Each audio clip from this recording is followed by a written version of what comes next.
السلام علیکم۔ آج جمعہ ہے، جولائی کی 28 تاریخ۔ پاکستان میں اس وقت شام کے 7، بھارت میں 7:30، اور یہاں ہمارے اسٹوڈیوز کی گھڑیوں میں صبح کے 10 بج رہے ہیں۔ وائس آف امریکہ واشنگٹن کی اردو سروس سے میں ہوں خالد حمید، خبروں کے ایک بلیٹن کے ساتھ۔ امریکی محکمہ خارجہ کا کہنا ہے کہ رواں ہفتے دوحہ میں امریکی سفارتکاروں اور طالبان نمائندوں کے درمیان ایک طویل عرصے بعد براہ راست بات چیت ہوگی۔ یہ ملاقات ایک ایسے وقت میں ہو رہی ہے جب طالبان کو افغانستان کی باغ ڈور سنبھالنے کے بعد تقریباً 2 سال مکمل ہو گئے ہیں، لیکن تاحال طالبان حکومت کو امریکہ سمیت کسی بھی ملک نے تسلیم نہیں کیا ہے۔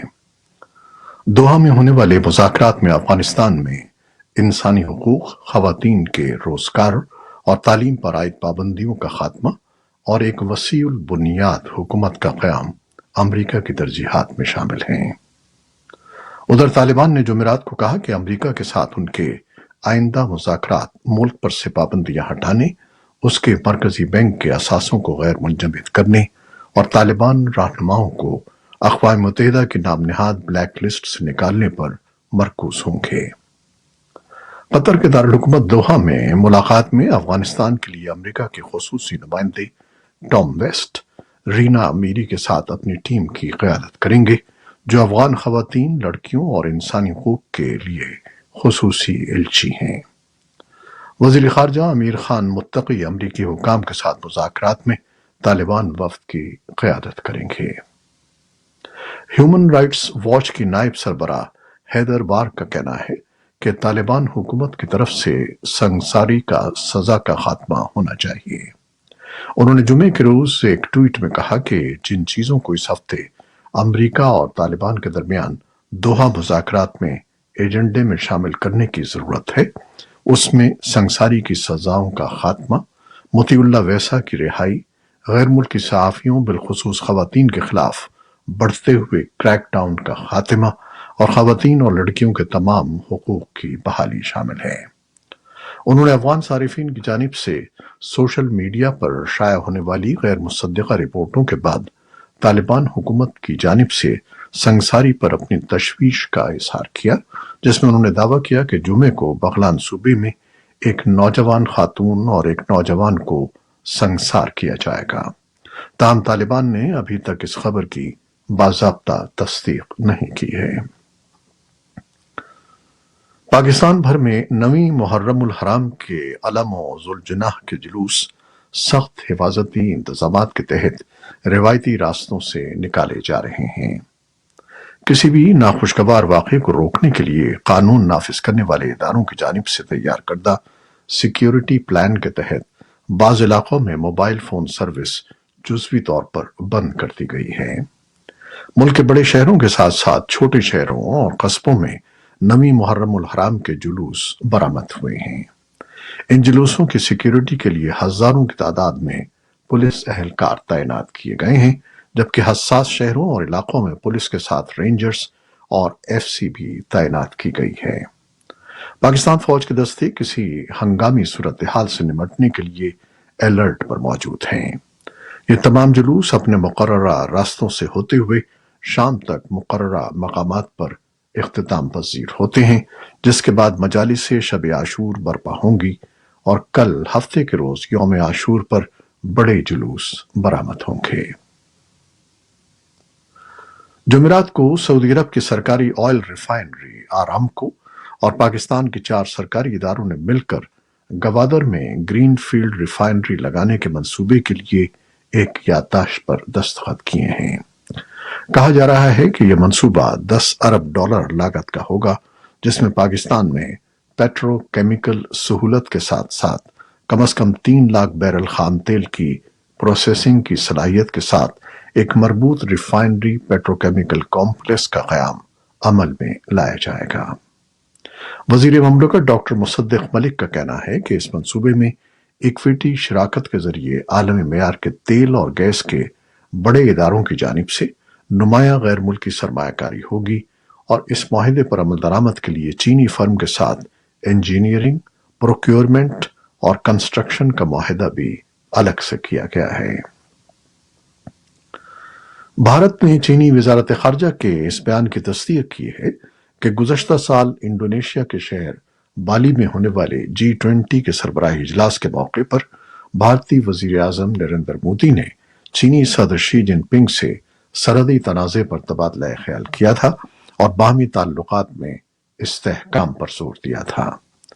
پیر کو چینی وزارت خارجہ نے یہ دعویٰ کیا کہ دونوں رہنماؤں کے درمیان بالی میں ہونے والی بات چیت کے دوران چین بھارت تعلقات میں استحکام کے سلسلے میں اہم اتفاق رائے ہوا تھا۔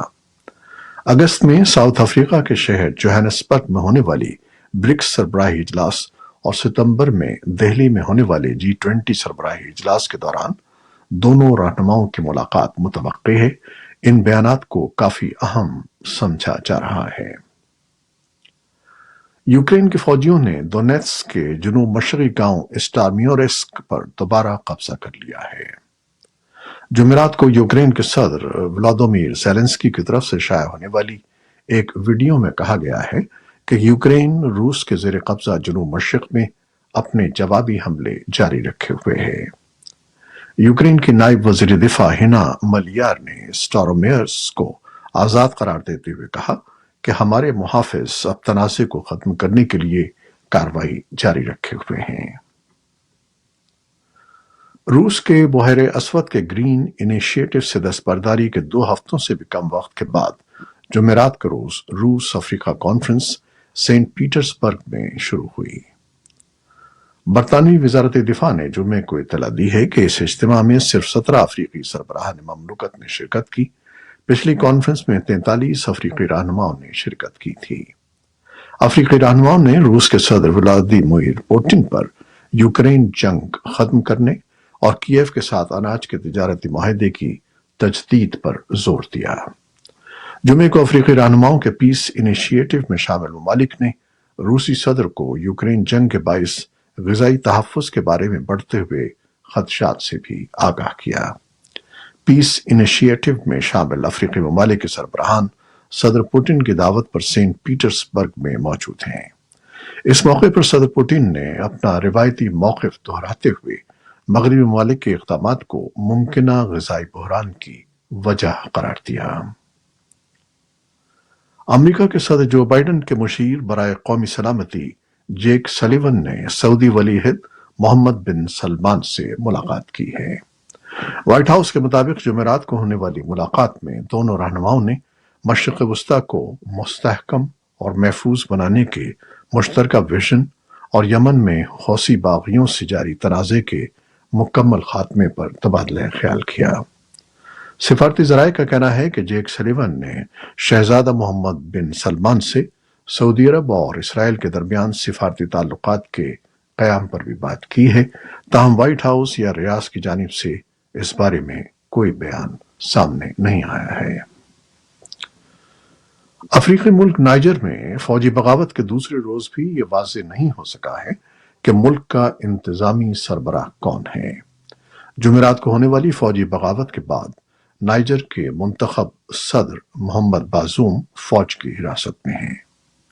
ماہرین نے خبردار کیا ہے کہ نائجر میں جاری سیاسی انتشار کی وجہ سے وہاں القاعدہ اور داعش جیسی شدت پسند تنظیموں کے خلاف کارروائی متاثر ہوگی، جبکہ اب مغربی افریقہ میں روسی اثر و رسوخ میں اضافہ ہو سکتا ہے۔